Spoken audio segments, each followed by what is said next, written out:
우리가 가장 가까이 있는 사람한테 가장 상처 주는 말을 참 많이 하는 것 같아요. 여성은 참 신비한 존재. 여자는요, 생리를 하고 난 다음에 1일부터 18일까지 점점 기분이 좋아진대요. 18일서부터 21일 사이까지는 기분이 최고래, 최고. 근데 21일부터 기분이 나빠지기 시작해. 생리할 때 되면 완전히 그 여자가 아니야. 원래 생각했던 그 여자가 아니야. 완전히 새로운 완전히 짐승이 하나 나와갖고 이상한 행동을 하는 거예요. 남편이 바람 펴요. 그러면 저도 그랬어요. 참고 살으라고. 좀만 참으면 죽으니까 그냥. 죽으니까 참고 살라고 그랬어요. 그 옛날엔 더 했죠.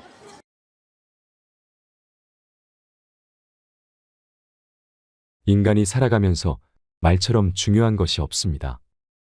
한 집에 사는 식구라 해도 말이 안 통하면 남남처럼 지내기 마련입니다. 사회에서도 말이 안 통하면 힘 있는 자들의 독재로 흘러갑니다. 국제관계에서는 말이 안 통하면 전쟁이 일어나기도 하지요. 정치인들이 입버릇처럼 말하는 소통은 다름 아닌 서로 말이 통하게 하자는 뜻입니다.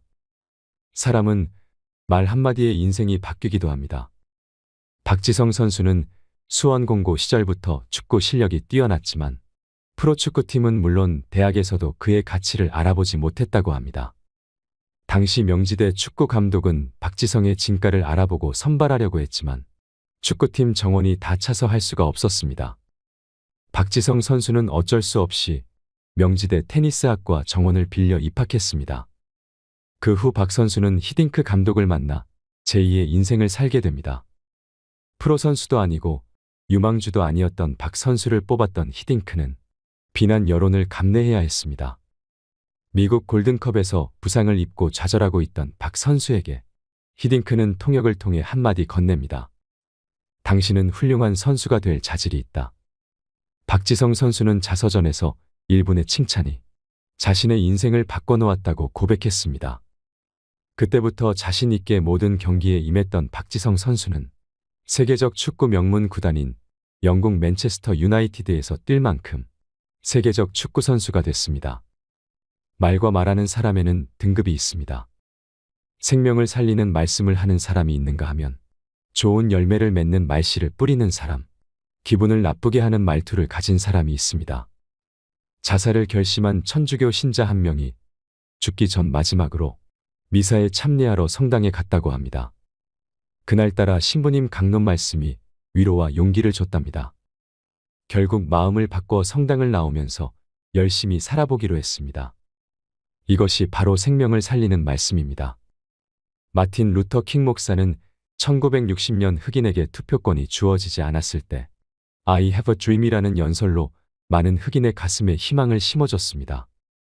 나는 피부 색깔로 사람이 평가받지 않고 그 사람의 인격에 의해서 평가받는 세상이 오기를 꿈꾸고 있습니다. 그 유명한 연설은 오늘날 미국 사회가 흑인 대통령을 선출하는 역사로까지 발전하는데 큰 몫을 한 말이 됐습니다. 말을 가장 험하게 쓰는 관계는 가족 간입니다. 특히 자식이 부모 뜻대로 되지 않을 말을 함부로 하는 경우가 많습니다. 공부를 못하면 죄인으로 여기는 대한민국 자식들에게 좋은 말로 격려해주는 부모가 얼마나 있을까요? 용기를 북돋워주는 말을 들으면서 자란 청소년들은 어디서나 당당하게 살아갈 자신감을 얻습니다. 특히 어린아이에게 무심코 뿌린 말씨는 그 아이 인생을 결정하기도 합니다. 2009년 한 방송사에서 한글날을 맞아 재미난 실험을 방송한 적이 있습니다. 밥을 지어서 한쪽에는 아나운서들이 고마워, 사랑해, 보고 싶었어 같은 긍정적 말을 하게 하고 다른 한쪽에는 꼴 보기 싫어, 쳐다보기도 싫어라는 부정적 말을 하도록 했습니다. 한 달이 지나자 놀라운 일이 벌어졌습니다. 좋은 말을 한 밥에는 향기가 나는 하얀 누룩이 핀 반면 부정적 말을 한 밥은 새카맣게 썩어버렸습니다. 하다못해 밥도 말 한마디에 이처럼 반응하는데 사람은 어떨까요? 현대인들은 입만 열면 힘들어 죽겠다, 이렇게 사느니 죽는 게 낫다는 말들을 많이 합니다. 살아가는 일이 얼마나 큰 축복인지 모르는 채 복을 날려버리는 말 한마디가 될 수 있습니다. 좋은 말에는 복이 따라오게 돼 있습니다. 사람 운명까지도 갈릴 수 있는 말 한마디에 복을 담을 수 있기를 바라며 황창현 신부님의 행복 특강을 듣겠습니다. 영상이 마음에 드신다면 구독과 좋아요, 알림 설정 부탁드립니다. 우리가 가장 가까이 있는 사람한테 가장 상처 주는 말을 참 많이 하는 것 같아요. 그래서 여러분들 부부끼리 서로 기분 나쁠 때가 있어요. 그럴 때 이렇게 뭐 감정적으로 생각하거나 극단적으로 생각할 필요가 없을 것 같아요. 왜 그렇게 생각하실 필요가 없느냐면 지금 종자가 다른 종자가 이상한 행동을 하고 있다. 이렇게 생각하면 좀 마음이 좀 편안해요. 저 사람이 날 미워해서 그러는 게 아니다. 더욱이 여성이라는 이 성은 제가 남성이기 때문에 그런 걸 많이 느껴요. 여성은 참 신비한 존재. 여자는요, 생리를 하고 난 다음에 1일부터 18일까지 점점 기분이 좋아진대요. 18일서부터 21일 사이까지는 기분이 최고래요, 최고. 근데 21일부터 기분이 나빠지기 시작해. 생리할 때 되면 완전히 그 여자가 아니야. 원래 생각했던 그 여자가 아니야. 완전히 새로운 완전히 짐승이 하나 나와갖고 이상한 행동을 하는 거예요. 그러니까 여자는 기분이 좋고 나쁘고 너무 분명해요. 좋을 때는 한없이 좋고 나쁠 때는 또 한없이 나쁜 경우가 있어요. PMT라고 이게 여자는 그 생리 전 긴장감이 있대요. 이 현상이 있어갖고 여자의 감정을 남자들이 내 말로는 난 도저히 이해가 안 돼. 이 주기를 몰라서 그래요. 더욱이 여자가 한 18일에서 21일 사이는 기분이 얼마나 좋으냐면은 처녀 때도 이때 만약에 파티장에 가고 술을 먹는데 남자를 보면은요 모든 남자가 다 멋있게 보인대. 그래갖고 그냥 이때 그냥 술 먹고 호텔에 다음날 아침에 깨보면 어머머 내가 미쳤어 내가 왜 그랬지? 이런 일이 이때 벌어지는 거예요. 그래서 보통 보면은 부부들 보면 너무 예쁜 여자하고 이상하게 생긴 남자가 부부로 사는 경우가 있어요. 이 경우는 18일에서 21일 사이에 만난 경우에 이 경우는 전혀 어울리지 않는데도 같이 사는 경우가 있어요. 그걸 뭐 번개 맞은 사랑, 운명 같은 사랑 그런 거 아니에요. 그런데 이게 결혼할 때만 이런 현상이 일어나는 게 결혼하고도 계속 이 주기가 반복되는 거예요. 그러니까 남자들도 이걸 이해를 못하니까 답답한 거. 저 여자가 왜 저러나. 느닷없이 왜 신경질을 부리지? 또 느닷없이 너무너무 잘하고. 이런 주기, 본인들도 아마 그런 주기에 대한 인식이 있으실 거예요. 인간이라는 게 그렇게 복잡한 것 같아. 근데 옛날에는 이렇게 복잡해도 몰라도 됐어요. 그냥 참고 살고 그냥 견디고 살고 성당에서 십자가 생각하고 참으라고 그러면은 그냥 참고. 제가 20년 전만 해도 뭐 신부님 남편이 때려요, 남편이 바람 펴요 그러면 저도 그랬어요. 참고 살으라고. 좀만 참으면 죽으니까 그냥 죽으니까 참고 살라고 그랬어요. 그 옛날엔 더 했죠. 그 옛날에는 뭐 100년 전, 200년 전에는 참고 살면 둘 중에 하나 아무나 빨리 죽으니까 그냥. 근데 요즘은요 한 3, 40살 된 사람이 남편이 때려요, 바람 펴요, 빚만 만들어놔 이러면요 참고 살라고 얘기하기가 참 두려워요. 왜냐하면 참고 100년을 더 살아야 되는데 그거는 또 다른 형벌이거든요. 여러분들도 이제는 남자라는 이 동물을, 짐승을, 종자를 이해를 하셔야 돼요. 남편을 이해하라는 게 아니에요. 남자가 생겨먹은 게 어떻고 또 여기 있는 우리 형제님들은 여자가 생겨먹은 게 그러면 훨씬 좀 덜 싸울 거예요. 덜 크크크 치치치 카카카 된다니까. 그런데 이제 부부끼리도 서로에 대한 이해가 필요하지만은 여러분들 자녀에 대한 이해가 필요합니다. 자녀를 이해하셔야 돼요. 그리고 자녀하고 대화를 해야 돼요. 자녀하고 대화를 해야 되는데 우리나라 엄마들은 참 편안하게 교육해요. 딱 한마디만 하면 되니까 공부해. 이건 절대 교육이 아니에요. 작년 3월 13일 날 고등학교 3학년 남자아이가 엄마를 죽였어요. 목으로 칼을 찔러서. 그런데 얘가 전국 4천등 하는 아이였대요. 모의고사에. 근데 엄마는 전국 1등 하라고 그래요. 전국 1등. 나는 전교 1등은 들어봤어도 전국 1등은 처음 들어봤어요. 전국. 자식한테 전국 1등 하라고 강요한 엄마는 처음 들어봤어요. 근데 얘는 전국 4천등이면요 서울대 들어가요. 왜냐면 1년에 서울대 4,000명 정도 뽑거든요. 4,000명 정도 뽑으면 뭐 카이스트, 경찰대 뭐 이런 데 다 빠지면은요 서울대 들어가고도 남아요. 그런데 얘는 전국 63등으로 고친 거야. 63등인지 62등인지. 내가 고등학교 때 반에서 받은 등수야 이거야. 고등학교. 그런데 엄마가 이 성적표를 받아보고 아이를 야구방망이 골프채로 8시간을 두들겨 팼다는 거예요. 엄마가 전국 1등 하라고 그랬더니 왜 전국 62등 하느냐. 근데 3월 14일이 무슨 날이냐면 학부용 진학 상담하는 날이야. 얘는 전국 62등도 8시간 두들겨 맞았는데 전국 4,000등 걸리면은 나는 죽는다. 그래갖고 엄마를 미리 죽인 거예요. 나는 얘는 엄마를 죽였다고 생각하지 않아요. 시험 감독관을 죽인 거예요. 시험 감독관을. 근데 우리는 자녀들한테 왜 공부해야 되는지, 인생에 대한 철학, 삶의 진리 이런 얘기 전혀 하지 않아요. 그냥 무조건 공부하라. 무조건 공부하라 그래. 그러니까 애들이 왜 공부해야 되는지도 모르고 부모가 하라고 그러니까 지겨워도 하는 거예요. 그러니까 부모가 지겨운 거예요. 부모가 지겹고 부모하고 말을 섞기 싫고. 여러분들 맨날 초등학교 이제 한 5학년만 되면은 남편이 맨날 술 먹고 들어와. 남편이 요즘 경기가 안 좋아갖고 400만 원을 버는데 150만 원밖에 못 벌어. 그래갖고 남편이 걱정이 돼갖고 맨날 술을 먹고 들어와요. 그러면은 아내가 한다는 소리가 그래요. 지겨워 죽겠어. 뭐하러 나하고 결혼했어. 술하고 결혼하지. 내가 이혼을 하든가 말든가 해야지. 아빠는 맨날 술 먹고 들어오고. 초등학교 5학년만 되면은 여자의 초등학교 5학년 애들 눈치가 빨라요. 아, 우리 집이 지금 심각하구나. 엄마 아빠가 곧 이혼하면 나는 엄마하고 살아야 될까 아빠하고 살아야 될까 고민해요. 아빠가 밤 10시에 술이 취해갖고 들어왔어. 그래도 딸이라고 아빠 오셨어요? 아빠가 한다는 소리가 우리 딸 이리 와. 아빠가 안아줄게. 걱정하지 말고 넌 들어가서 공부해. 이 아빠가 다 알아서 할게. 아니 엄마는 이혼한다는데 뭘 다 알아서 한다는 거야. 근데 엄마는 지겨워 죽겠어. 내가 이혼하든지 말든지 이런 소리 하면요. 얘는 마음 잡고 공부 못합니다. 공부하란다고 공부하는 게 아니거든요.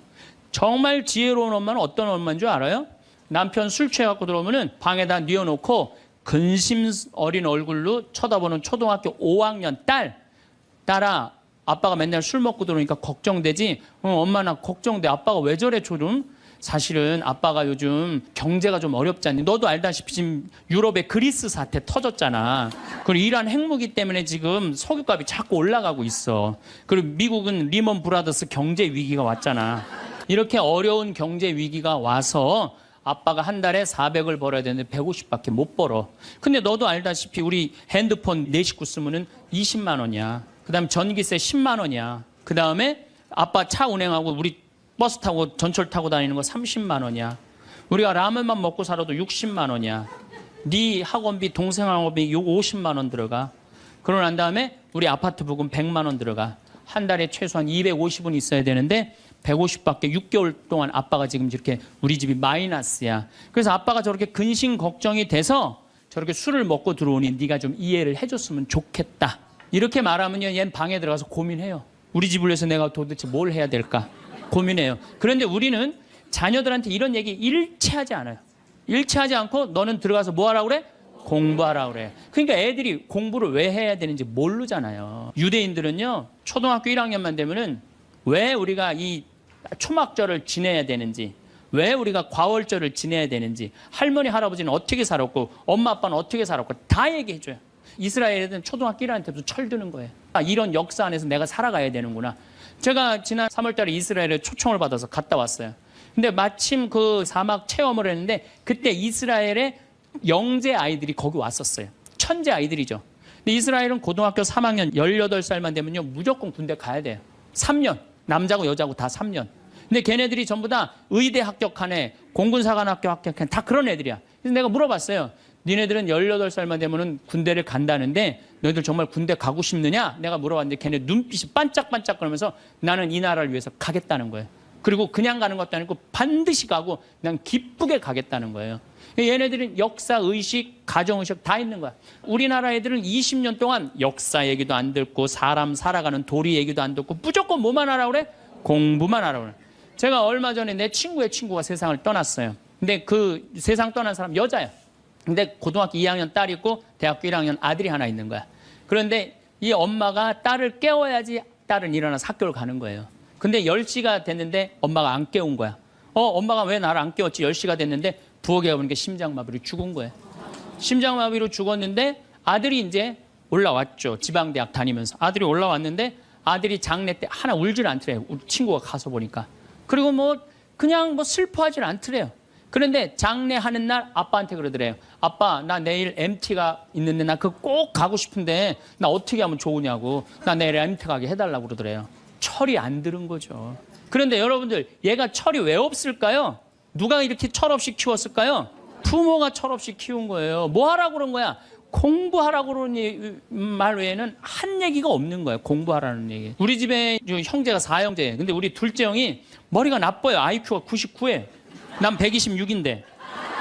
근데 우리 둘째 형이 중학교 1학년 때 어느 날 갑자기 공부를 잘하는 거예요. 반에서 1, 2등을 하는 거예요. 그리고 좋은 고등학교 가고 좋은 대학 나와서 뭐 대기업 하고 요즘 아주 그냥 번듯한 회사의 사장이에요. 그래서 내가 3년 전에 형한테 물어봤어요. 형은 IQ가 자기 항상 그러니까 난 99밖에 안 된다고. 형은 IQ가 99밖에 안 되는데 왜 이렇게 공부를 잘하고 사회에서 이렇게 정말로 남들 부러워하는 자리까지 올라갔느냐고. 근데 형이 이런 말씀을 저한테 하더라고. 형이 신부님, 내가 중학교 1학년 때 아버지가 큰 간 수술을 했어요. 난 초등학교 4학년 때 기억나요. 아버지 병원에 가면 천도복숭아 따먹었던 거 기억나요. 그리고 아버지가 퇴원을 하고 다음 날 허리를 구부리고 출근을 하시더래요. 근데 우리 형이 보니까 어머니가 그랬대. 여보, 며칠 쉬었다가 나가라고. 그렇게 허리를 구부리고 어떻게 출근을 하느냐고. 근데 아버지가 그러더래요. 나는 내 자식 먹여 살리고 공부시키려면 오늘부터 나가야 된다고. 그 일주일 동안 99짜리 IQ가 지켜본 거예요. 지켜보면서 자기가 그런 생각을 했대요. 내가 저 아버지를 위해서 해야 되는 건 공부다. 그래갖고 이 99 IQ가 코피가 터져가면서 공부를 한 거예요. 근데 그 아들은 내가 봐도 그때부터 효자인데 지금까지도 효자예요. 왜? 부모의 삶에 동참했기 때문에. 여러분들은 자녀를 여러분들 삶에 얼마나 동참시키세요? 어제 내가 평창에서 강의를 했는데 할머니 한 분이 평생 한 번도 그런 얘기 안 했대. 자식한테 먹여주고 재워주는 거 외에는 한 게 없다는 거예요. 여러분들 개는요 10마디 알아듣는데요. 기다려, 앉아, 손, 엎드려 이 정도 알아듣는데요. 그리고 원숭이는 한 30마디 알아듣는데 자기네들끼리도. 사람은 적어도 하루 한 집에서 살면서 10,000마디는 해야 된대요. 근데 우리가 자녀들한테 무슨 얘기해? 일어나, 밥 먹어, 학교 가, 숙제, 공부해, 시험은 10마디 정도밖에 안 한 거야. 20년 동안. 하느님을 사랑하는 거, 사람을 사랑하는 거, 살아가면서 사람의 도리, 우리 집안의 내력, 그런 얘기 생전 안 하는 거예요. 생전.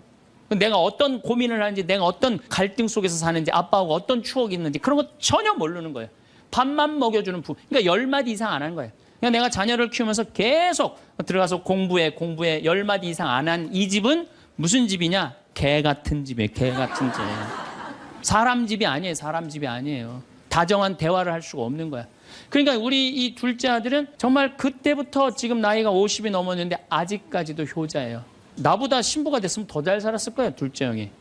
근데 큰 형은 이제 우리 어머니 아버지가 이제 휴가를 이제 우리 생태마을 요즘은 이제 거의 못 오시는데 휴가를 오면 이제 누나, 큰아들, 둘째 아들이 돌아가면서 모시고 와요.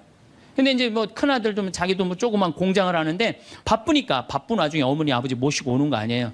오다가 어머니가 아이고 얘야 묵주를 까먹었다 그러면 신경질을 부린대요. 바빠 죽겠는데 어떻게 하라고 그러냐고. 지금 일주일만 손가락으로 하고 오라고 그냥 그런데요. 근데 둘째 아들은 어머니가 평창에 오다 얘야 묵주를 까먹었다 그러면 둘째 아들은 그런데 우리 어머니가 저한테 해준 얘기예요. 어머니 걱정하지 마세요. 톨게이트 앞에서도 그런데 어머니 걱정하지 마세요. 차 돌리면 되죠 뭐. 그리고 그 차를 돌려갖고 30분 동안 집에 가서 그 묵주를 찾아서 모셔다 드린다는 거예요. 그러니까 부모가 불편한 게 싫은 거야. 왜? 이 자식은 중학교 1학년 때부터 누구의 삶에 동참한 거야? 부모의 삶에 동참한 거야. 여러분들은 자녀들을 언제부터 삶에 동참시켰어요? 부모가 속이 썩는지 아빠가 힘든지 고통스러운지 그런 건 하나도 얘기 안 하잖아요. 그리고 너는 뭐만 하면 돼? 공부만 하면 되는 거야. 저는 요즘 우리 사회가 지금 굉장히 거칠다 그래요. 왕따, 그다음에 학원 폭력, 성폭력, 충격적인 사건들이 많이 벌어지잖아요. 내가 보기에는 이거는 다 집안에서 말이 안 통해서 그래. 부모가 진리를 애들한테 알려줘야 될 거 아니야. 진리를. 그리고 하느님의 사랑도 알려줘야 되고. 근데 그런 얘기 생전 안 하는 거예요. 저는 요즘 무슨 대책 막 낼 때 정말로 한심해요. 그런 대책으로는 해결이 안 돼요. 저는 중학교 때 성당을 이틀 갔어요. 토요일 날, 일요일 날. 뭐 이틀 간 게 아니라 6일이면 6일 다 갔죠. 7일이면 7일 다 갔어요, 성당. 매일 가서 성당 살았어요. 그 성당 가면은 매일 교리 배우고, 거룩한 거 배우고, 진리 배우고, 사람 사랑하는 거 배우고, 사람 배려하는 거 배우고. 그랬잖아요. 학원이 무슨 학원이야. 토요일 날이는 맨날 친구들하고 이 순교자 성월에는 유대철 내가 그때 주인공 됐었어. 유대철 연극하고 성탄 때는 또 저기 뭐 성가 연습하고 문학적으로 심성적으로 신앙생활을 했을 때는 아이들이 거룩하고 그중에 또 뭐 신학교 간 뭐 학사님 있으면 그 학생이 너무너무 부러우면 나도 한번 신부로 살아볼까. 또 수녀원 간 사람 있으면 또 이 여자아이들도 나 저렇게 아름다운 수도자로 살아볼까. 그런 문화가 있었다고요. 근데 우리 천주교만 그런 게 아니라 자라보면 교회 다니는 애들, 절에 다니는 애들 다 그렇게 자랐어요. 그러니까 심성이 예쁘게 자라는 거죠. 근데 요즘 애들은 뭐만 해요? 공부만 해요. 그러니까 심성이 예쁘게 자랄 수가 없는 거예요. 아무리 대책을 발표해봐요. 소용이 없는 거예요. 그래서 나는 진짜 똑똑한 정치인이라면은 토요일 날, 일요일 날 신앙생활 하게 해야 돼요. 똑똑한 정치인들이라면. 그 문화생활 하게 해야 돼, 애들이. 절대 공부를 하면 안 돼요. 토요일 날, 일요일 날은. 그렇게 잘하면은 우리 사회가 굉장히 건강해지고 거룩해지고 진리가 충만한 나라가 될 거예요. 공부한다고 되는 일이 아니에요. 공부한다고. 그러니까 자식들하고 대화를 하려고 해도 대화를 해본 적이 있어야지 대화를 할 거 아니야. 공부하라는 말 외에는 해본 적이 없는데. 그래서 엄마 명동에 어때? 좋았어? 좋았어. 어떻게 좋았어? 그냥 좋았어. 넌 들어가서 빨리 공부해. 자, 그렇다면 내가 어떻게 하면 대화를 잘할 수 있을까? 말을 잘할 수 있을까? 첫 번째, 들어라. 우리가 이게 부족해요. 듣는 게 부족해. 우리나라 사람들이 듣는 게 부족해. 제가 평택에서 본당 신부할 때 교우가 한 5,000명 됐었어요. 본당 신부 혼자 하는데 하루에 고해성사를 200명, 300명이 보는 거예요. 너무너무 힘든 거야. 그러니까 내가 주일날 막 교우들이 1분 이상 고해를 하면 막 신경질이 나는 거야. 그러니까 할머니들이 그냥 신부님 내가 6.25 때 시집 와갖고 그냥 독자 집에 시집을 왔는데 아들을 하나 낳았어요. 아들을 하나 낳았는데 그놈이 독자라고 내가 너무 오냐 해서 키우다 보니까 이놈을 장가를 보냈는데 이놈이 이혼을 해갖고 손자를 나한테 맡겨갖고 내가 지난주에 그 손자 찾으러 다니느냐고 주일미사를 빠졌어요. 아, 주일미사 빠졌는데 왜 6.25 전쟁부터 시작을 해. 그래서 내가 교우들한테 항상 교육할 때 죄는 간단히 죄 진 것만 얘기해라. 과정은 설명하지 말고. 그러니까 참 교우들도 결론만 얘기하는 게 참 답답할 거 아니야. 고해소에서 그 답답한 속을 털어놔야 되는데 신부님은 막 200명, 300명 줄은 기다리고 있고. 근데 내가 능평이라는 데 본당 신부를 딱 갔는데 교우가 500명이야. 딱 10분의 1이야. 고해소에 들어가고 성물돌 끝났는데도 들어오는 사람이 아무도 없는 거야. 너무 심심한 거예요. 그래갖고 이제 고해소에 딱 들어오면 너무 반가운 거예요. 그래갖고 신부님 저 시어머니를 미워했어요. 그럼 평택에서는 4계명 부모에게 효도하라고 그랬는데 미워하면 안 된다. 예수님이 십자가 생각하고 시어머니한테 잘해라. 딱 간단해. 그렇게 했는데 능평에서는 이 자매 나가면 이제 아무도 안 들어오니까 왜 시어머니를 미워하는데요? 아이 뭐 내가 시집을 왔더니 그냥 손자하고 그냥 고모하고 그냥 남편만 하고 나는 그냥 완전 식모 취급하고 친정에도 못 가게 하고 아유 그러면 안 되지. 그 시어머니 며느리한테 밥 얻어먹으면서 정신 나간 시어머니네. 그러면은 그 자매가 신이 나는 거지. 신이 그것뿐만 아니라 내가 혼수 살림 얼마나 구박을 많이 받았는지 몰라요. 그러면은 내가 이제 아유 정말 늙으면 그거 정말 다 그래. 하여튼 자매님 참 그런 집에서 힘들게 산다. 그러면 막 눈물 콧물 흘려가면서 시어머니 욕을 바가지로 해요. 그러면서 자매가 신부님 이렇게 시어머니 욕해도 되느냐고 걱정하지 말라고. 여긴 비밀이 지켜지는 데니까 걱정하지 말라고. 그러니까 한 20분 정도 막 시컷 시어머니 욕하면은요. 대부분의 며느리들이 뭐라고 그러냐면 신부님 꼭 시어머니가 있어서 불편한 것만은 아니에요. 시어머니가 애도 봐주고 반찬도 이런 거 저런 거 해줄 때는 난 너무너무 좋아요. 아 그런 것도 있어요? 예.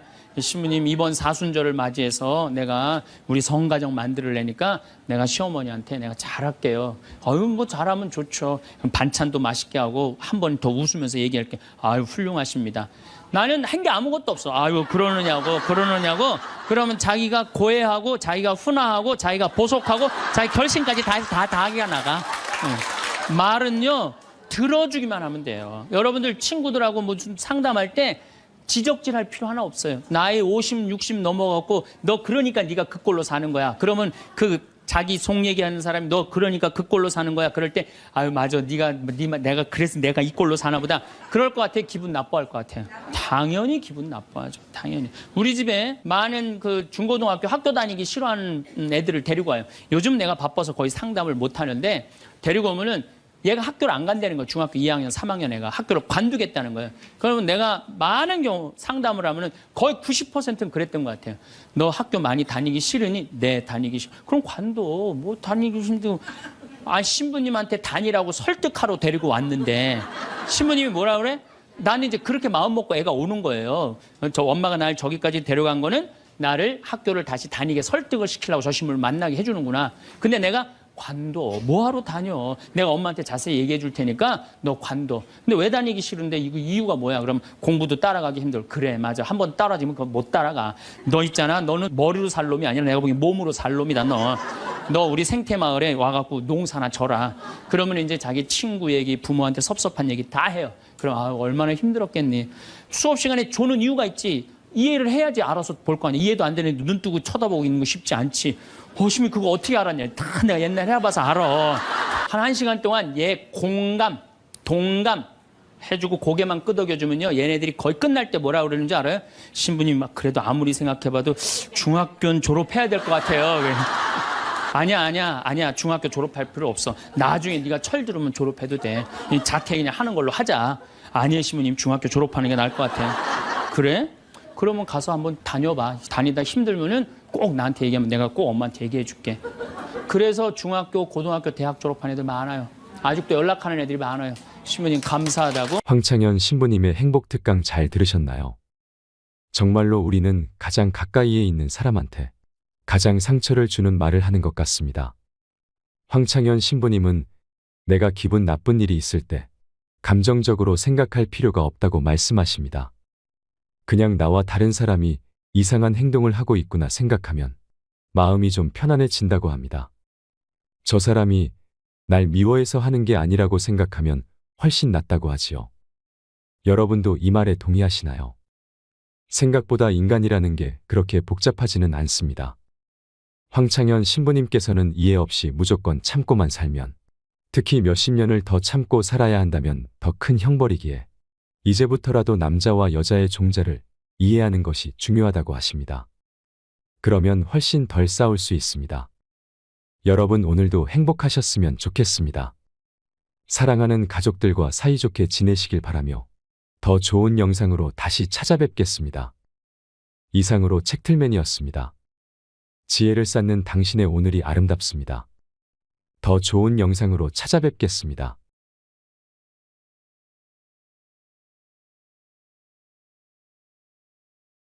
2, 3분 사이에는 죽었는지 샀는지 구분도 못한대요. 현실인지. 마침 뒤에서 기다리고 있던 사람이 누구냐 하면은 간호사였어. 간호사가 기다리고 있었는데 앞에 사람이 벼락을 맞아 팍 쓰러지니까 어떻게 배운 대로 심폐소생술을 시작을 한 거예요. 심폐소생술을 시주를 해갖고 살려낸 거야. 이게 육신을 살려내면 영혼이 아무리 천국에 가도 다시 돌아와야 된대, 육신으로. 그래서 세상에 돌아온 거예요. 그래서 옛날에는요, 사람이 죽을 때 눈을 뜨고 주고 입을 벌리고 죽으면 눈을 감겨주고 입을 다물어 줬던 이유가 영혼이 다시 돌아오지 못하게 하려고. 그렇게 다물어 줬다는 거예요. 근데 이 사람은 너무 천국에서 행복하게 있는데 이 간호사가 이 주책맞게 심폐소생술을 해서 살려낸 거야. 눈을 떴고 당신은 병원에 있습니다. 의사들이 눈앞에서 오갑니다. 안타깝지만 당신은 오래 살지 못할 것 같습니다. 당신은 슬프면서도 이상하게 마음이 차분해집니다. 뭐라 설명할 수 없는 감정인데요. 눈앞 의사들도 너무 태연해서 당신에게 위로가 될 정도입니다. 병실로 옮겨졌고 가족들이 보입니다.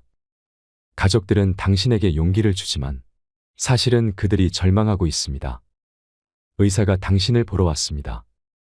당신은 얼마나 더 살 수 있는지가 가장 궁금합니다. 그는 통계적인 임상 경험으로 당신에게 대략 얼마만큼 시간이 남았는지 알려줄 수는 있습니다. 그러나 의사도 신은 아니기에 확신할 수는 없습니다. 때문에 많은 의사가 애매한 답을 들려주죠. 물론 당신이 의사가 예상하는 것보다 더 오래 살 수도 있습니다. 그러나 안타깝게도 당신이 바라는 것보다는 일찍 죽게 될 것입니다. 당신은 갑자기 변하기 시작합니다. 몸이 불균형에 빠진 것 같은 느낌이 들고 힘이 잘 들어가지 않습니다. 또 갑자기 딸꾹질이 날 수도 있고 이유 없는 가려움증이 생길 수도 있습니다. 이런 현상을 의사들은 증상의 부담이라고 부르는데요. 건강하던 때와는 다르게 당신이 스스로 몸의 감각에 신경 쓰다 보니 생기는 현상입니다. 마음도 약해질 대로 약해졌습니다. 곧 가족들의 손을 다시는 잡을 수 없다는 것을 절감합니다. 올해 크리스마스에는 가족과 무슨 약속을 했었나 생각하게 됩니다. 어떤 형태로든 당신은 슬픔에 사로잡힙니다. 지극히 자연스러운 마음이죠. 그러나 슬퍼만 하기에는 시간이 얼마 없습니다. 이제 당신이 죽는다는 사실에 대해 진지하게 생각해야 합니다. 의사들이 당신에게 무엇을 해주길 바라나요? 혹은 무엇을 절대 하지 않기를 바라나요? 누군가는 기계적인 인공 호흡을 바라지 않고 누군가는 강제의 영양 주입을 원하지 않습니다. 이런 문제를 결정해야 하는 것은 매우 힘든 일입니다. 원하지 않는 죽음이지만 피할 수 없기에 죽음의 세부 사항을 당신이 결정해야만 하는 거죠. 이럴 때는 그간 삶에 대한 질문을 던져보면 좋습니다. 살면서 당신이 잘했던 일이 무엇이었나 가만히 생각해 보는 거죠. 가혹할 수도 있지만 죽음은 당신이 견뎌야 하는 일입니다. 하지만 온전히 당신만의 일은 아닙니다. 장례업체 사람들이 당신을 어떻게 모실지 궁금해 할 것입니다. 화장이냐 매장이냐, 시신은 어떻게 할 거냐. 당신에겐 생각하고 싶지 않은 일들이지만 그들에겐 매우 중요한 문제입니다. 당신이 가족에게 어떤 의지를 남겨놓는다면 큰 도움이 될 것입니다. 정말 시간이 얼마 안 남았습니다. 이제 당신의 심장은 박동을 멈추고 발이 차가워질 겁니다. 호흡도 잦아들고 감각이 조금씩 무뎌질 텐데요. 무서울 수도 있지만 당신만 겪는 일은 아닙니다. 아시다시피 죽음은 유일하게 모든 이에게 공평하게 찾아오는 것이니까요. 죽어간다는 것은 매우 역동적인 과정입니다. 당신의 삶만큼이나 특별하게 당신만의 방식으로 죽음을 받아들이면 어떨까요? 지금 막 당신의 신체가 생명과 작별을 고하는 과정을 시작했습니다. 차분하게 눈을 감으세요. 좋습니다. 잘하셨어요. 그동안 정말 수고 많으셨습니다. 장례식장에 많은 사람들이 찾아와 눈물을 흘립니다. 하지만 사진 속 당신의 마지막 얼굴은 너무나도 밝게 웃고 있습니다.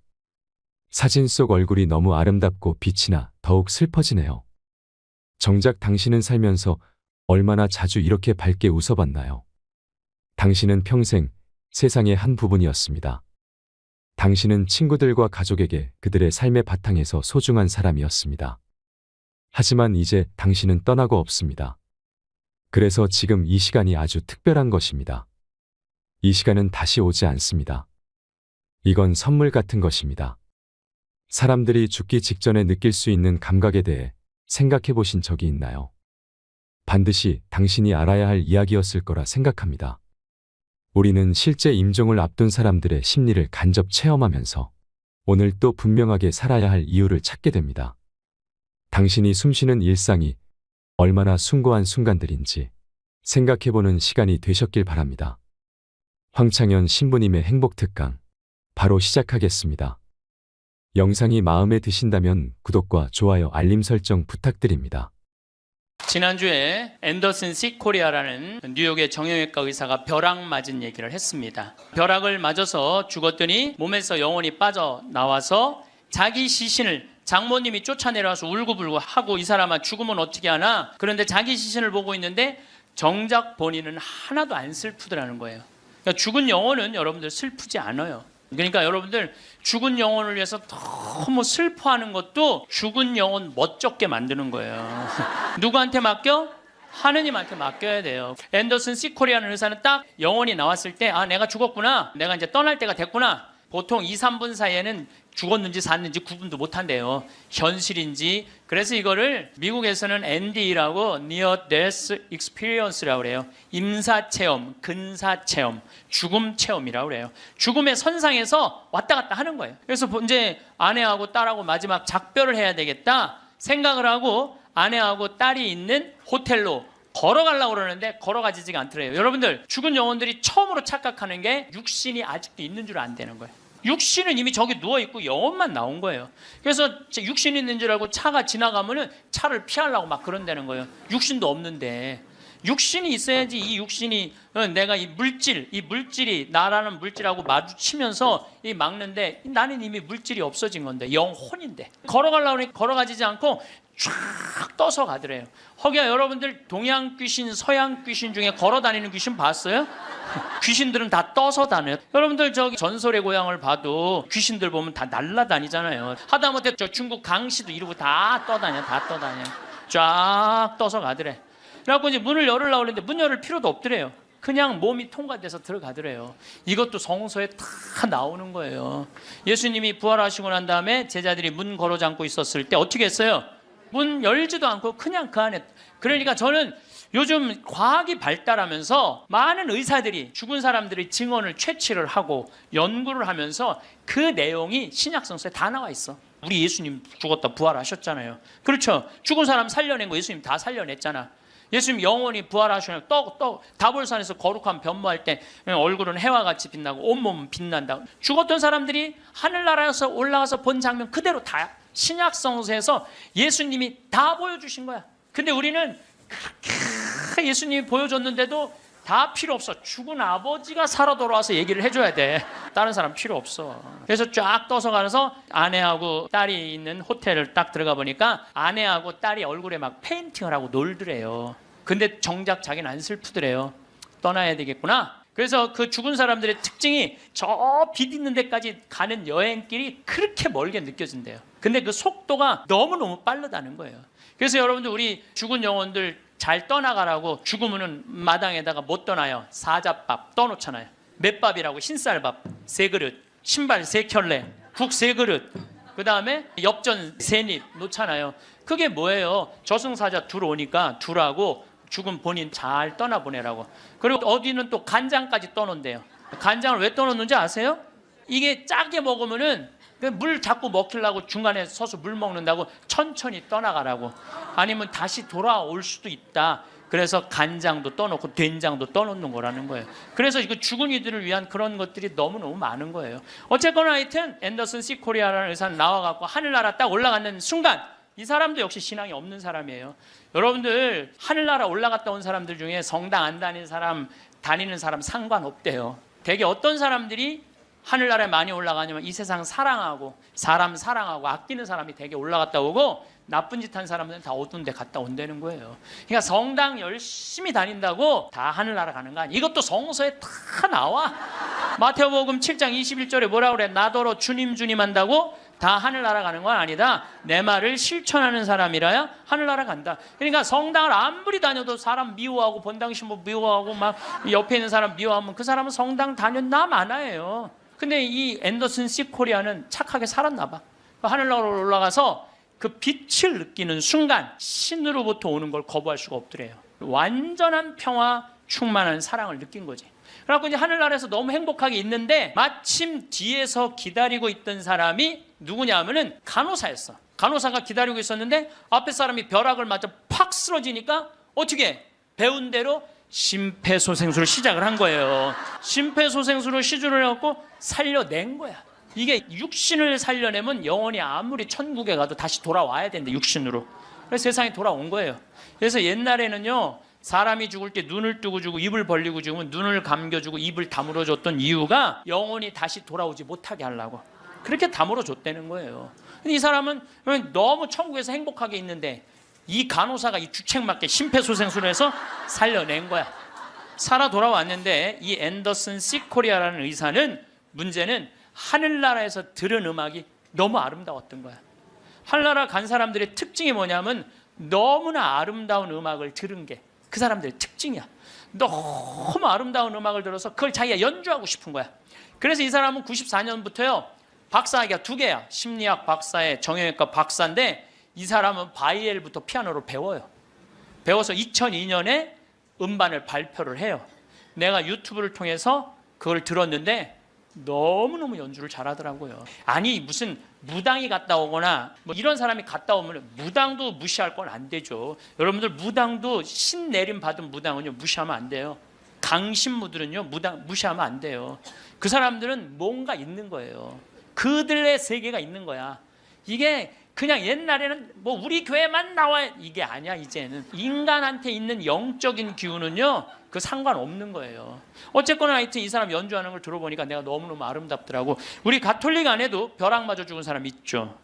95년 5월 5일 콜롬비아의 글로리아라는 치과 의사가 논문을 쓰다가 책 찾으러 이 사촌 여동생하고 가다가 벼락을 맞아 죽어요. 그 사촌 여동생은 그 자리에서 즉사예요. 항상 신앙이 열심히 해갖고 목에 목걸이를 하는데 글리 들어가고 심장을 완전히 그냥 강탈을 해버려요. 그 자리에 죽어버려요. 그리고 이 글로리아라는 의사는 벼락을 맞았을 때 어떤 일이 벌어지느냐면 간이 다 타요. 간이 다 타고 신장도 다 타요. 난소도 다 타버려요. 난소도 다 타버리고 이 젖꼭지로 번개가 나와요. 그래갖고 이 오른쪽 젖꼭지가 날아가 버려요. 젖이. 그럼 완전히 다리도 다 타고 완전히 죽은 거죠. 근데 이 여동생이 그 병원에 또 의사였어. 의사들이 죽었다, 이거 산소호흡기 뛰자. 절대 못 뛰겠다. 난 우리 언니는 죽은 게 아니다. 이 사람은 영혼인데 나가갖고 하늘나라 올라가갖고 천국, 연옥, 지옥 다 돌아다니는 거예요. 그리고 이 사람은 16살 때 낙태를 해요. 그러면서 하느님이 너 낙태한 거 그래 다 보여주는 거야. 그냥 자기가 살아생전에 자기는 막 맨날 그냥 미용하고 막 옷 엉덩이 뭐 이런 것만 신경 쓰던 여자야. 성당도 열심히 다니긴 했지만은 그거보다는 세상 일에 더 많은 매력을 가졌던 여의사예요. 예쁘고. 근데 이제 뭐 이 사람은 하늘나라에서 이제 여행을 다 하는데 살았느니 죽었느니 그러는데 일주일이 지났을 때 시골의 농부 하나가 미사 참여를 할 때 얼마나 열심히 하냐면은 주머니에 10,000페소, 5,000페소가 있을 때 10,000페소는 하느님한테 봉헌하고 5,000페소로 빵을 사서 먹는 정말로 착한 사람이에요. 여러분들 주머니에 10만 원짜리하고 10,000원짜리 있으면 여러분들 얼마짜리 낼 것 같아요? 10,000원짜리? 저는 그렇게 생각하지 않아요. 여러분들은 어떻게 해서든지 1,000원짜리 찾아서 1,000원짜리 내지 무슨 10,000원짜리를 내. 우리 천주교 신자들이. 근데 이 시골 농부는 3년 전에 완전히 강도를 맞아서 그나마 키우던 닭까지 없던 사람이야. 아무것도 없는데 하느님한테 10,000페소 봉헌하고 5,000페소로 빵을 사요. 근데 저도 이번에 남미에 한 달 동안 강의 갔다 왔지만은 남미 사람들은요 빵을 다 신문지에 싸서 팔아요. 그리고 그 신문지를 싸서 빵을 펼치는데 신문지에 글로리아라는 의사 기사가 떠요. 그걸 보고 이 사람 그 자리에 무릎을 꿇어요. 하느님, 이 능력 있는 의사를 만약에 살려 돌려보내신다면 내가 성모님 성지 순례를 갈 것이고 죽은 이들을 위한 기도를 열심히 하겠다고. 그걸 하느님이 들어요. 참 신기하죠? 그 사경을 헤매는 그 글로리아라는 의사한테 하느님이 하늘나라에서 이런 얘기를 해요. 내가 너를 살려 돌려보낼 것이다.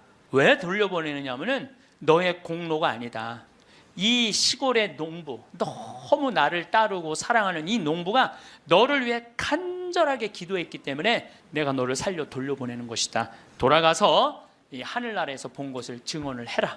그리고 살려 돌려보내요. 그래서 이 글로리아라는 의사는 살아 돌아와요. 그런데 일주일이 지나고 다리를 너무 피가 안 돌기 때문에 잘라야 된다고 그러는데 이 사람은 살아 돌아와서 간도 재생이 되고 난소도 재생이 되고 신장도 재생이 되고 다리도 다 재생이 돼요. 그래갖고 애까지 또 낳아요. 정말 애를 하나 더 낳아요.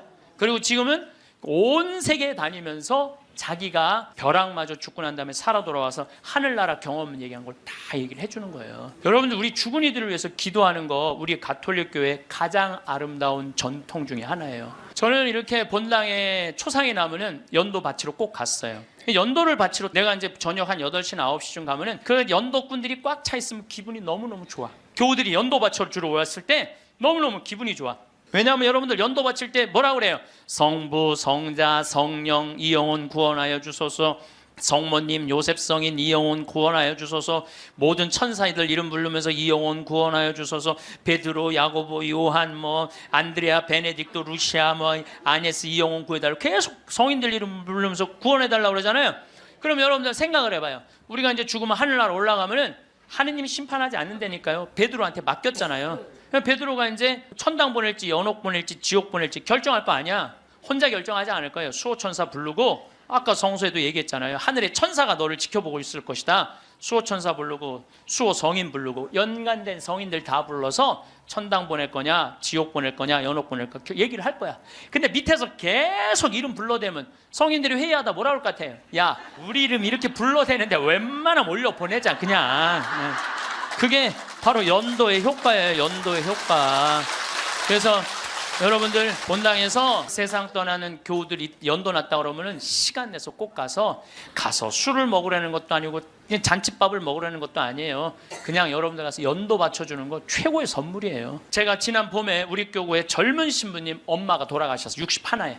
근데 그 엄마가 나 한참 뭐 병 모으고 비누 공장 할 때 많이 도와줬던 엄마야. 송탄 본당 자매님인데 내가 또 너무 우리 생태마을에서 그 아들은 지금 유학 가 있는데 우리 생태마을에서 같이 나오고 일도 많이 하고 그래서 내가 사순식에 인천교구에서 사순 피정을 해주고 저녁 주일날 밤 9시에 송탄 장례식장을 갔어요. 갔는데 사순식임 신부들이 얼마나 피곤해. 하루 종일 성사주고. 그런데도 그 9시에 그 엄마를 위해서 신부들이 30명이 모여 있더라고요. 다음 날은 물론 주교님이 월요일 날 장례 미사를 해 주시죠. 그런데 우리 수원교구는 신부님 부모님이 돌아가시면 주교님이 미사하기 전에 계속 매 시간 미사를 해요. 와서 그게 우리 신부들이 그 동기 신부들에 대한 예의야. 예의. 그래서 매 시간 그러니까 수백 명이 우리 수원교가 한 450명 되니까 수백 명이 와서 미사를 해주는 거야. 근데 그날도 내가 이제 마침 주례를 하게 돼갖고 미사를 주례를 하는데 하늘나라에서 회의하는 소리가 들리더라고요. 아니 진짜로 하늘나라에서 회의하는 소리가 들리더라니까요. 이번 분은 대단한 분인가 보다. 이거 신부들이 수백 명이 이렇게 미사를 봉헌하니 이번 분은 그냥 묻지도 따지지도 말고 올려보내라. 그래서 우리 신부 엄마는 묻지도 따지도 않고 천당 올라갔을 거예요. 분명히. 지난 봄에 또 내가 대국교구 교우들 위해서 토요일 날 강의를 갔어요. 그때도 뭐 1000명 이상 모였어요. 근데 오전 10시 강의인데 저는 항상 어디든 2시간 전에 도착을 해요. 강의 2시간 전에 도착을 해서 미리 이제 밥을 먹어요. 근데 이제 밥 먹을 때는 이 옷에 튀면 안 되니까 항상 사복을 먼저 입어요. 사복을 입고 허름한 청국장 찌개집, 아침에 청국장 찌개집을 들어가서 찌개집을 딱 들어갔는데 아주 멋있게 생긴 노신사가, 머리가 하얀 노신사가 나를 딱 보더니 눈이 점점 커지는 거야. 그러니까 나를 아는 거지. 나를 아는데 근데 이제 로만 칼날 아내니까 진가민가 했나 봐요.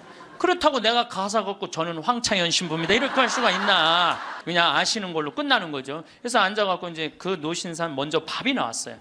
근데 밥을 독특하게 드시더라고. 밥이 나왔는데 밥 몇 숟갈을 한 몇 알을 떠더니 뚜껑에 딱 올려놓더니 잠깐 이러더니 밥을 먹기 시작하더라고. 아, 독특하다. 저건 개신교법도 아닌데, 독특한 우리 천주교법도 아니고. 그래서 이제 나도 이제 밥이 나와갖고 이제 난 이제 성호를 이제 긋고 이제 밥을 먹으려고 이제 사복을 입었어도 성호를 딱 끄니까 성호를 그니까 그때서 그 노신사가 이렇게 말하는 거예요. 혹시 황창현 신부님이시냐고? 그래서 나 황창현 신부 맞다고. 그랬더니 자기는 불자라는 거예요. 불자인데 신부님 행복 특강을 돈도 안 내고 너무 잘 본다는 거야. 어쩜 이렇게 젊은 신부가 모르는 게 없냐고. 자식들한테 한 푼도 주지 말고 다 쓰고 통장에 500만 원만 남기라는 말 너무너무 공감한다고. 너무 고맙다고 그러더라고요. 그래서 감사합니다. 그리고 이제 내가 그분이 불자라는 말을 들었을 때 밥을 왜 몇 알을 떠놓고 뚜껑에 올렸는지 알아요. 영혼밥 떠놓은 거예요. 영혼밥. 네, 아까 내가 사자밥 말씀드렸죠. 우리 죽으면 영혼들 떠나 보내듯이 여러분들 우리도 밭에 나가고 일할 때 참 나오면 밥 몇 알 뿌리면서 뭐라 그래요? 이게요. 제가 아까 얘기했지만은 이게 영혼은 천주교 신자들만의 공유물은 아니에요. 모든 인간들이 죽어서 영원한 여행을 떠나는 거예요. 그 여행을 우리는 좀 안전한 동아줄을 떠나는 거고 하느님 믿지 않는 사람은 어느 줄을 잡아야 되는지 모르고 떠나는 것 뿐이죠. 우리는 좋은 줄을 잡고 있는 거죠. 영혼밥 떠는 거죠. 그래갖고 이제 그 노신사는 이제 밥 먹고 갔어요. 나도 이제 밥을 다 먹고 계산을 하려고 그랬더니 아주머니가 아까 그 노신사가 밥값을 내고 갔다는 거예요. 내가 그때 깨달은 진리가 하나 있어요. 우리 천주교 신자들이요 밥 먹을 때 반드시 성호를 긋고 먹어야 돼. 그래야지 뭔가 얻어먹는 게 있는 거예요. 여러분들 성호를 거야지. 지난달에도 우리 생태마을의 부관장 신부들하고 내가 또 신학교 보낸 신부들하고 여행을 같이 갔어. 단풍 여행을 갔어. 단양이라는 곳을 갔는데 전심에 이제 신부들 꽤 많았죠. 능이버섯 찌개를 시켰어요. 우리들 많이 시켰어요. 그래서 이제 다 나왔고 야 우리 기도하고 먹자 그랬더니 성호를 딱 긋는데 저쪽에서 아저씨 하나가 오더니 황 신부님이냐고 그러더라고요. 그렇다고 그러니까 자기 성당 안 다니는데 신부님 강의 너무 재밌게 보고 있다고 밥값은 내가 내겠다고. 그래서 이 성호 걷는 게 진짜 중요해. 성호 걷는 게. 우리 천주교 신자들 영혼밥 떠나요 안 떠나요? 떠나요. 왜 안 떠나요? 여러분들 영혼밥 떠나요. 우리 식사 후 기도 때 뭐라 그래요? 전능하신 하나님 베풀어 주신 모든 은혜 감사드리나이다. 주님의 이름은 찬미를 받으소서 이제와 영원히 받으소서. 세상을 떠난 모든 교우들이 천재자비하심으로 평화의 은식을 얻게 하소서. 이게 영어 기도문에 없어요. 내가 영어로 식사 전후 기도 하거든요. 없어요. 영어. 한국에만 있는 기도문이에요. 영혼들을 위한 기도. 참 좋은 기도문이에요. 그러니까 이게 연옥 영혼들이요 다른 나라 사람들 천주교 신자들 밥 먹을 땐 쳐다도 안 봐. 근데 누구 밥 먹을 때만 기다려? 한국 천주교 신자들 밥 먹을 때만 기다리고 있는 거예요. 그 영혼밥 한번 얻어 먹어보려고. 근데 우리 천주교 신자들이 얼마나 못됐는 줄 알아요? 식사 전 기도는 해 그나마. 근데 식사 후 기도하는 신자가 거의 없어요. 그냥 일어나는 거야. 얼마나 영혼에서 황당하겠어요. 연옥에서. 여러분들 이제 식사 후 기도하세요. 꼭 하세요. 우리들이 항상 영혼들을 위해서 기도해야 돼. 또 묵주기도 끝에 뭐라 그래요? 예수의 우리 죄를 용서하시며 우리를 지옥불에 소구하시고 연옥 영혼을 돌보시며 가장 버림받은. 여러분들 이게 1917년 파티마 성모님이 루시아 프란치스코 히아친트한테 부탁한 거예요. 왜? 연옥 영혼들이 너무 불쌍한 영혼들이 많으니까 너희들 기도해라고. 그러니까 저는 요즘 이렇게 이 죽음 강의를 준비하면서 장례차가 지나가면은요, 천주교 신자, 개신교 신자, 불교 신자 가리지 않아요. 가리지 않고 성호 커요. 성호 걷고 하느님 저 영혼 구원해달라고 좀 기도해요. 나는 도저히 이해가 안 가는 종교단체가 있어요. 우리 교회에 나와야만 구원받는다고 얘기하는. 근데 그 몇 명이냐면 14만 4천 명에 속해야만 구원받는다고. 난 이해가 안 가요. 여러분들 하느님이 그것도 2000년 역사상 대한민국의 고 교회 14만 4,400만 명만 구원하려고 당신 아들 죽였겠어요? 온 인류의 하느님 이렇게 째째하겠어요? 다 구원하고 싶어 하세요. 만약에 14만 4,400만 명만 40 말도 안 돼. 14만 4천 명만 구원하려고 그러면 나는 예수님 그럴 것 같아. 14만 4천 명 구하려고 그러면 예수님이 이랬을 거예요. 야 베드로야 네가 죽어라. 그 14만 4천 명. 예수님은요 모두를 구원하시기 위해서 십자가 지신 거예요. 그래서 하늘나라는 활짝 열려 있는 거예요. 불교에는요 4대 보살님이 있어요. 관세음보살, 지장보살, 보현보살, 문수보살이 있어요. 관세음보살은 이 세상에 자비를 베푸는 보살이에요. 근데 지장보살님은 저 지옥에 단 한 명이라도 있으면은 자기 성불하지 않겠다고 그러는 보살님이에요. 아니 우리는 지옥에 가면 천국에 못 가잖아요. 근데 불교는 또 달라요 우리하고. 그러니까 지옥의 마지막 한 명까지 구원하겠다는 게 그 보살님의 마음인 거야. 나는 그 보살님이 너무 마음에 들어. 이게 난 하느님의 마음이라고 생각 들어요. 하느님의 마음. 그러니까 여러분들도 모든 사람들이 구원받을 수 있도록 항상 기도하셔야 돼요. 여러분들은 구원 받을 것 같아요? 안 받을 것 같아요? 여러분들 구원 받아요. 적어도 이 시간 강의 듣겠다고 여기 나와서 앉아있는 여러분들은 구원 받아요. 여러분들 천당 간다는 확신 있으면 행복하지 않겠어요? 행복하죠? 내가 이제 막 죽을 때가 다 됐어. 근데 싹 하느님이 와갖고 한 일주일 전에 귀에다 대고 너 축하해. 너 천당이야. 이렇게 얘기하면 행복할 것 같아요? 안 행복할 것 같아요? 행복하겠죠? 근데 이거를 누구한테 하느님이 하냐면 프란치스코 성인한테 해요. 프란치스코 성인한테 나타나갖고 프란치스코는 굉장히 빨리 돌아가시잖아요. 40대 초반에 돌아가시잖아요. 하느님이 와서 너는 연옥의 벌을 면한다. 바로 천국이다. 그랬을 때 프란치스코 성인이 너무 행복하고 일주일 동안 밥을 안 먹었다는 거야. 너무 행복해서. 나도 지금 하느님이 오늘 저녁에 와갖고 창현아 너 천당이야. 너. 우리 인사발령 신부들 인사발령 굉장히 기다려지거든요. 뭐 저야 뭐 평창에 있으니까 뭐 인사발령이 별로 없으니까. 그래도 신부들 인사발령 굉장히 기다려져. 그 인사발령 때 가고 싶은데 너 거기야라고 얘기하면 신부들이 얼마나 좋겠어요. 근데 우리 마지막 인사발령 너 천국이야. 마지막 인사발령. 근데 마지막 인사발령이 너 지옥이야. 그러면 어떻게 될 것 같아? 가슴이 철렁하죠.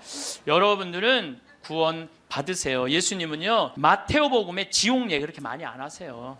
마테오복음에 천국 얘기는 37번 하고 지옥 얘기는 13번밖에 안 해요.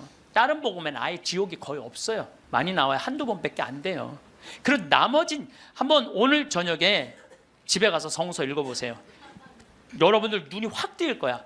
끊임없이 하늘나라 얘기를 해요. 끊임없이 기쁜 소식 얘기를 해요. 하늘나라 하늘나라 하늘나라. 내가 이만큼 하늘나라에 관련된 성서가 꽉 차 있어요. 그러니까 하느님이 주고 싶은 거는 뭐예요? 하늘나라예요. 예수님이 뭐하러 그렇게 십자가에 고통스럽게 돌아가셨겠어요? 우리한테 천국을 주기 위한 거예요. 요한복음 3장에 보면은 예수님이 니코데모하고 얘기할 때 이런 얘기를 해요. 믿는 사람은 누구나 사람의 아들 안에서 영원한 생명을 얻게 하려는 것이다. 하느님께서는 세상을 너무나 사랑하신 나머지 외아들을 내줬다고 그래. 이 내줄 때는 확실히 주는 거예요. 내주시오. 그를 믿는 사람은 누구나 멸망하지 않고 영원한 생명을 얻게 하셨다. 하느님께서 아들을 세상에 보내신 것은 세상을 심판하시려는 것이 아니라, 예수님이 한 말이에요. 하느님께서 아들을 세상에 보내신 것은 세상을 심판하시려는 것이 아니라 세상이 아들을 통하여 구원을 받게 하시려는 것이다. 참 쉽죠? 믿기만 하면 되는데 그게 이렇게 어려워? 믿기만 하는데 그게 그냥 천장 쳐다보고 있는 거야 없는 거야 이러고 앉아 있으니 참.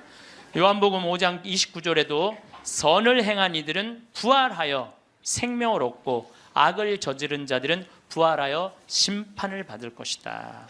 요한복음 5장 39절에 이런 얘기가 나와요. 너희는 성경에서 영원한 생명을 찾아 얻겠다는 생각으로 성경을 연구한다. 바로 그 성경이 나를 위하여 증언한다. 그런데도 너희는 나에게 와서 생명을 얻으려고 하지 않는다. 근데 왜 예수님은 우리한테 지옥 얘기를 가끔 하셨을까? 여러분들 자식들 이렇게 교육시킬 때 어떨 때는 좋은 얘기도 해주고 어떨 때는 혼내기도 하고 그러죠? 똑같은 거예요. 근데 혼낼 때도 여러분들 꼭 굳이 애를 그냥, 우리 어머니가 나 어렸을 때 너 정말 다리 밑에서 주워왔는데 진짜 너 다리 밑에 갖다 버린다? 이런 얘기 참 많이 하셨어요.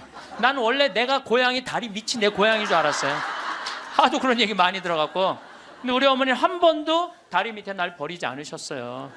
예수님도 똑같은 거예요. 아니, 아버지가 자식 지옥 가기를 원하는 아버지가 어디 있어요? 그건 아버지가 아니지. 근데 우리는 하느님의 사랑을 많이 믿지를 못해요. 참 이렇게 의심하는지 몰라. 저는 본당 신부 10년을 하는 동안 총회장님 4분하고 살았어요. 근데 이 4분의 총회장님들이 정말 열심히 했어요, 일을. 그러니까 우리 동창 신부들이 성당에 오면 맨날 총회장이 있는단 말이야. 야, 니네 총회장을 어떻게 하길래 저렇게 열심히 하냐? 나 별말 안 했어. 딱 한마디밖에 안 했어. 무슨 말 했는데? 나는 총회장님을 믿는다. 믿는다는 말 한마디에 총회장님이 책임감을 느끼는 거예요. 본당 신부가 믿는다는데. 그러니까 저는 강의 다닌다고 성당 거의 있었던 적이 없어. 맨날 성당 비우고 돌아다녔는데 2번 다 성당을, 신설 성당이니까 성당을 하나는 전 신부님이 져주신 거 내가 완성을 했고, 2번째 성당은 내가 처음부터 끝까지 졌거든요. 그래도 저도 성당에 생전 안 붙어 있었어요. 그래도 성당 너무 잘 져줬어. 근데 누가 다 책임진 거예요? 총회장이 다 책임. 뭐 때문에? 내가 믿는다는 말 한마디에. 여러분들, 그 많은 신들 중에, 인도에는 신이 3억 명이나 된다는데, 그 많은 신들 중에 야훼 하느님 당신만을 나의 주님으로 믿습니다라고 고백하면은 하느님은 나한테 책임감 느낄 것 같아, 안 느낄 것 같아? 아니, 저놈이 날 믿는다는데 저거 하나 천당에 못 데리고 오겠어요? 근데 만약에 여러분들이 어느 날은 믿는 것 같고 어느 날은 안 믿는 것 같고, 그럼 하느님은 어떠실 것 같아요? 어느 날은 책임져야 될 것 같고 어느 날은 책임지지 않아도 될 것 같고 그러네. 믿으려면 어떻게 믿어야 돼? 확실하게 믿어야 돼. 그리고요, 제가 예비자 교리 참 잊지 못하는 예비자가 하나 있었어. 6개월 동안 그렇게 예수님에 대해서 얘기하고 성경에 대해서 얘기하고 예수님 증언했는데, 6개월 후에 교리 마지막 끝에 자, 마지막으로 질문해 보십시오. 그랬더니 딱 손을 들더니 신부님 솔직히 얘기해 달라는 거예요. 뭘 솔직히 얘기하냐니까 진짜 예수님 믿냐고 솔직히 해달라는. 6개월 지났는데. 자, 여러분들도 저한테 그렇게 물어보고 신부님 솔직히 한번 얘기해 보라고, 예수님 믿느냐고. 내가 이스라엘 다녀오고 과달루페 가고 파티마 가고 루르도 가고 또 수많은 사제생활 23년 하면서 수많은 신앙 체험하고 나도 신앙 체험하면서 내가 느낀 게 있어요. 내가 확실하게 나한테 물으면 내가 얘기할게. 하느님 확실하게 살아계셔. 그런데 문제는 내 영혼의 상태 때문에 하느님을 느끼지 못하는 거예요. 하느님은 그냥 계셔. 근데 내 이놈의 영혼이 왔다 갔다 하는 거지. 하느님이 있다 없다 하는 게 아니야. 내 마음 안에 신앙이 있다 없다 하는 거지. 하느님은 그냥 그대로 그 자리에 계셔. 내가 깨어서 기도하고 주님을 끊임없이 찾고 주님께 찬양을 드리고 감사를 드리면요, 주님은 응답해 주세요. 근데 혼자 그냥 방구석에 갖고 있는 거야 없는 거야 이러면은요, 아무리 대답해 주고 싶어도 방구석에서 나와야지. 근데 여기 지금 나와 있는 분들은 대답을 듣잖아요. 마태복음 25장에 슬기로운 처녀, 미련한 처녀 얘기가 나와요. 슬기로운 처녀 등잔에는 기름이 많았고 미련한 처녀 등잔에는 기름이 하나도 없었어. 미련한 처녀들은 어떤 처녀들이 미련한 처녀들이냐면 맨날 의심하고 성당도 안 나오고 가난한 사람도 안 도와주고 그냥 이러고 있는 처녀들이 미련한 처녀들이에요. 슬기로운 처녀들은 어떤 처녀들이야? 명동에서 피정 있다 그러면 아침부터 와서 앉아있고, 이 처녀들이 기름 종지에 기름이 많은 처녀들이에요. 여러분들이 이웃에게 복음을 선포하고 참된 삶의 길, 진리의 길을 가르쳐주는 거 기름 한 방울 모으는 일이에요. 성교회는 어느 누구도 개인이 지옥에 떨어졌다고 단정 짓지 말라는 거예요. 하다못해 어떤 부인이 남편이 다리에서 뛰어내려서 죽었어. 자살을 했어. 너무 슬퍼. 매일매일 우는 거야. 내가 이건 정말 책에서 내가 읽은 거예요. 요한 마리 비안네 신부님한테 찾아간 거예요. 신부님, 천주교에선 자살하면은 지옥에 간다는데 우리 남편은 다리에서 뛰어내려 죽었는데 어떻게 하면 좋으냐고. 근데 이 요한 마리아 비안네 신부님이 내 속을 뻥 뚫리는 얘기를 했어요. 그 신부님이 뭐라고 그랬냐면 그 부인한테 걱정하지 마라. 당신 남편 지옥 안 갔다. 무슨 소리냐. 지옥에 간다는데 그 다리 밑에서 강까지 떨어지는데 시간이 굉장히 오래 걸린다는 거예요. 떨어지는 사이에 회개를 했다는 거예요. 웃을 일이 아니에요. 아니 내가 왜 말만 하면 웃어. 실질적으로 그 순간에 회개할 수 있다는 거예요. 그리고 당신 남편은 그 순간 떨어지면서 회개를 했기 때문에 지금 연옥에서 지금 훈련을 받고 있으니까 걱정하지 말라고. 연옥벌이 끝나면 천국에 올라가니까. 그래서 여러분들 우리가 예수 마리아 요셉만 외워도 연옥에 7년제가 감해진대요. 예수 마리아 요셉 누구 불쌍한 영혼들 기억하여 주소서. 3종 기도만 해도 10년을 감해진다는 거예요. 3년 기도. 그러니까 식사 후 기도, 예수 마리아 요셉 3종 기도 얼마나 좋아요. 밥 먹을 때 그냥 하면 되는데 그게 그렇게 힘들어? 아니 나는 우리 부관장 신부하고 아예 식탁에다 3종 기도 이렇게 써놔요. 그렇게 써놔갖고 부활 3종 기도 그때 가면 또 까먹잖아. 부활 3종 기도. 그래서 영어로도 한 번 하고 우리나라 말로도 한 번 하고 그래 좋더라고요. 3종 기도 하는 거. 식사 후 기도는 반드시 하고. 근데 어떨 때는 나 식사 후 기도 벌써 일어나서 가는 신자들 태반이야. 나는 전능하신 하느님 벌써 가. 세상을 떠난 모든 교우들이 천지자비하시고 평안하시. 아직도 한참 남았는데 그러지 말라는 거예요. 1991년 팸 레이놀즈라는 이 가수는 미국의 가수인데 작곡가 겸 가수인데 심한 뇌동맥류가 걸려요. 이 수술은 굉장히 위험한 수술이에요. 왜냐하면 이 사람을 수술하면 뇌에 있는 피를 다 빼야 돼. 뇌에 있는 피를 다 빼고 심실정지, 심장을 정지시켜야 돼. 그러니까 사실은 죽이는 거예요. 죽였다가 다시 살리는 수술이야. 그런데 이 사람이 97년에 수술을 해. 애리조나 대학에서. 이때 지금은 죽음 이후의 세계에 대한 연구가 미국이 너무 많이 해요. 100개 대학에서 연구를 하고 있어요. 지금 우리나라만 지금 죽음 이후에 대한 관심이 없지 미국엔요 그런 책 애프터 라이프 죽음 이후의 세계 너무너무 책이 많아요. 영어로 된 책 내가 미국에 가서 이 강의하니까 엄청나게 선물을 하더라고요. 어쨌든 이 팸 레이놀즈가 수술할 때는 의사들이 완전히 죽이는 수술이니까 저 사람이 진짜 영혼이 빠져나오느냐 그거 참관을 해요. 근데 여러분들 이 사람은 뇌에 피를 빼고 심장을 전지시키고 완전 마취를 하고 수술하는 거예요. 여러분들 마취 수술 해봤던 경험 있으세요? 나도 20년 전에 맹장 수술할 때 마취를 했는데 한심하더라고요. 내가 신부님 마취 들어갑니다 그런데 그게 뭐라고 딱 들어갔는데 아무 생각이 안 나는 거야. 나 탁탁 치는데 깨어나 보니까 벌써 배를 가르고 맹장을 떼어냈다는 거야. 아니 내 맹장을 떼어냈는데 내가 모르는 게 말이 돼? 답답하더라고요. 떼어냈다는데. 그래서 내가 다음에 수술할 때 반드시 정신을 똑바로 차리고 아무리 마취를 해도 내가 어떻게 수술하는지 지켜봐야 되겠다. 근데 내가 이제 거의 한 5년 전에 위암 수술을 하게 됐잖아요. 위를 3분의 1을 잘라내잖아요. 그래서 이제 난 6시간짜리 마취를 이제 하러 들어갔는데 이제 수술실 들어가면서 내가 속으로 나한테 외웠어요. 정신 똑바로 차려야지. 정신 똑바로 차려야지. 그래서 수술 들어가고 신부님 마취 들어갑니다. 그럴 때 딱 씌울 때 정신 똑 그걸로 끝이야. 정신 똑 그걸로 끝이야. 깨어나 보니까 배를 가르고 위를 3분의 1을 잘라냈다. 이번에도 그냥 당한 거지 그냥.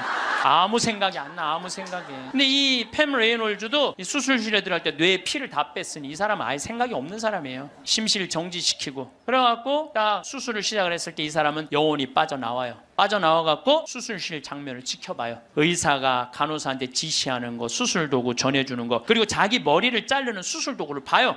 자기 머리 자르는 걸 봐요. 쫙 자르고.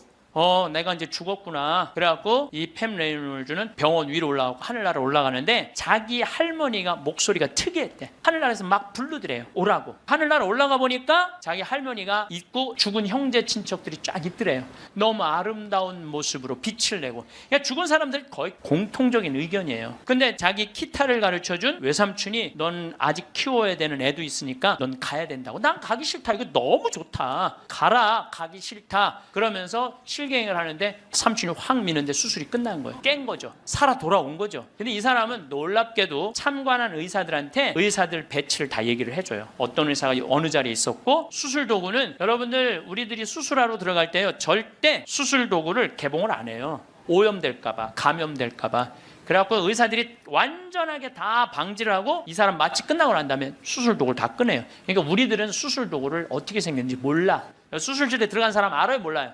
모르죠? 근데 자기 머리 자른 거, 전동기, 칫솔같이 생긴 것까지 다 설명을 하는 거야. 너무너무 놀라운 거죠. 여러분들 이런 연구를요, 하버드 대학, 예일 대학, 세계 최고의 대학들이 연구를 하는 거예요. 그냥 내가 무슨 뭐 무당하고 만나갖고 그냥 대충 얘기하는 게, 짜고 얘기하는 게 아니고, 이건 뭐 논문으로 나오는 내용들을 여러분들한테 전해주는 거예요. 여러분들은 바쁘니까 책 읽을 시간이 없잖아. 내가 대신 읽어갖고 다 지금 전해주는 거예요. 미키라는 시각장애자는 앞이 안 보이는 사람인데, 이 미키는 18살, 우리나라는 20살인데 교통사고로 죽어요. 근데 이 사람은 태어나서부터 앞이 안 보이던 사람이야. 그러니까 하얀색이 뭔지, 까만색이 뭔지, 빨간색이 뭔지 아무리 설명을 해줘도 모르죠. 태어나서부터 앞이 안 보이니까. 나무가 어떻게 생겼는지 뭐 설명을 해줘도 상상을 하지, 꽃이 어떻게 생겼는지 알 수가 없잖아요. 근데 이 사람이 교통사고로 죽어요. 죽어서 딱 수술실에 들어갔는데 자기 몸을 처음으로 봐요. 반지를 보고 자기인 걸 알아요. 아, 내가 저렇게 생겼구나. 머리 모양을 보고 아, 내가 저렇게 생겼구나. 그리고 죽어서 하늘나라로 올라가는데 빨주노초 파남보를 다 보는 거예요. 너무 아름다운 빨주노초, 온갖 아름다운 꽃, 새, 나무를 보는 거예요. 그러고 하늘나라에서 너무너무 행복하게 있는데 수술해서 살려낸 거야. 육신을 살려내면 돌아와야 된다고 그랬잖아요. 돌아온 거예요. 돌아왔는데도 이 사람은 어떤 거야? 역시 앞이 안 보이는 거죠. 근데 역시 앞이 안 보이는데도 이 사람은 모든 색깔을 너무 정확하게 설명을 하는 거예요. 나무는 어떻게 생겼고 꽃은 어떻게 생겼고. 이 미키라는 사람도 굉장히 중요한 연구 대상자가 돼요. 왜냐하면 아예 시각장애자인데 모든 색깔에 대한 설명을 너무 잘하는 거야. 한 번도 색깔을 본 적이 없는 사람인데. 그러니까 영혼이 빠져나가는 거죠. 그래서 우리가 이게 죽는 걸로 끝나는 게 아니야. 죽음이 아니고 새로운 삶으로 옮아가는 과정인 거예요. 여러분들 이제 죽는 거 싫어요, 좋아요? 좋아해야 돼. 아니, 죽는 게 싫으면 어떻게 해? 죽는 게 싫으면은. 천주교 신자가 이제 죽는 거 좋죠? 그래도 죽는 게 싫어. 그래도 살아있는 게 나아. 이 이야기는 조금 더 다음 시간에 하면서 내가 죽음이라는 것이 그냥 우리가 하느님을 만나기 위해서는 반드시 죽음이라는 걸 거쳐야 돼. 제가 조금 어려운 얘기 하나 할게요. 나는 사실 어려운 얘기를 잘 안 하는 편인데 이번 건 굉장히 어려운 얘기예요. 요거는 방송 보면서 적어갖고 한번 묵상해 보세요. 데이아르드 샤르댕이라는 신부님이 있어요. 이분은 최고의 지성인이에요. 이분도 너무 유명한데 여러분들이 바빠갖고 이분 책을 읽을 시간이 없죠. 이분은 신학자면서 지질학자예요. 지질학자. 그런데 이분이 뭐라고 그러냐면은 우리는 이 육신은 영원히 이 육신을 잠시 경험하고 가는 거라고 그래요. 그러니까 이 육신은 그렇게 중요한 게 아닌 거야. 뭐가 중요한 거야? 영혼이 중요한 거야. 영혼이 중요한데 우린 영적인 삶을 살지 않기 때문에 그 영적인 세계에 대해서 답답한 거예요. 그러니까 너무 육신에 매달리는 거, 육신의 관계에 매달릴 때 영혼의 그 영적인 세계가 죽는 거예요. 그래서 여러분들 기도하는 시간 자주 가지시고 이런 피정 시간 자주 가지시고 그럴 때 영혼의 눈이 뜨일 때 내가 쓰고 있는 육신이 언젠가 떠나야 되는 육신이라는 걸 깨닫게 될 때 삶의 지혜는요 엄청나게 바뀔 거예요. 자, 여러분들 마침 기도로 그 유명한 천상병 시인의 귀천 하늘로 간다. 우리는 언젠가 하늘나라로 가잖아요. 그거 기도 바치겠습니다. 귀천 나 하늘로 돌아가리라. 새벽빛 와 닿으면 이슬 더불어 손에 손을 잡고 나 하늘로 돌아가리라. 노을빛 함께 단둘이서 길슬개서 놀다가 구름 손짓하면은 나 하늘로 돌아가리라. 아름다운 이 세상 소풍 끝내는 날 가서 아름다웠더라고 말하리라. 감사합니다. 황창현 신부님의 강의가 어떠셨나요? 불확실성으로 가득 찬 우리의 인생에서 확실한 한 가지는 우리가 죽는다는 것입니다. 얼마 전 40여 년간 의사와 대학 교수로 근무하다 암 진단을 받고 퇴임을 한 소화기 내과 권위자가 죽음관의 중요성을 강조했습니다. 수많은 죽음을 목격하면서 깨닫게 된 사실, 죽기 직전에 이걸 후회한다라는 주제의 연설에서 그는 죽기 몇 달 전부터 오는 증상은 세상 일에 관심이 없어지고 주로 잠을 자고 이런 것들로 시작해서 임종이 임박해서는 혈액순환이 안 되니까 피부에 반점이 나타나고 가래가 들끓고 소변을 잘 안 보게 되는 것들이 임종이 임박한 증상이라고 볼 수가 있다고 운을 뗐습니다. 저명한 의학 학술지의 논문들을 토대로 임종이 다가온 이들이 근사체험을 겪게 된다고 전하기도 했습니다. 생전의 삶이 파노라마처럼 펼쳐지는 회고가 근사체험의 여러 요소 가운데 하나라는 게 그의 설명입니다. 그러면서 수십 년간의 삶이지만 짧은 시간에 중요한 사건들을 전부 되돌아보게 된다는 것이라고 전했습니다. 아울러 죽음은 소멸이 아닌 옮겨감이라고 말합니다.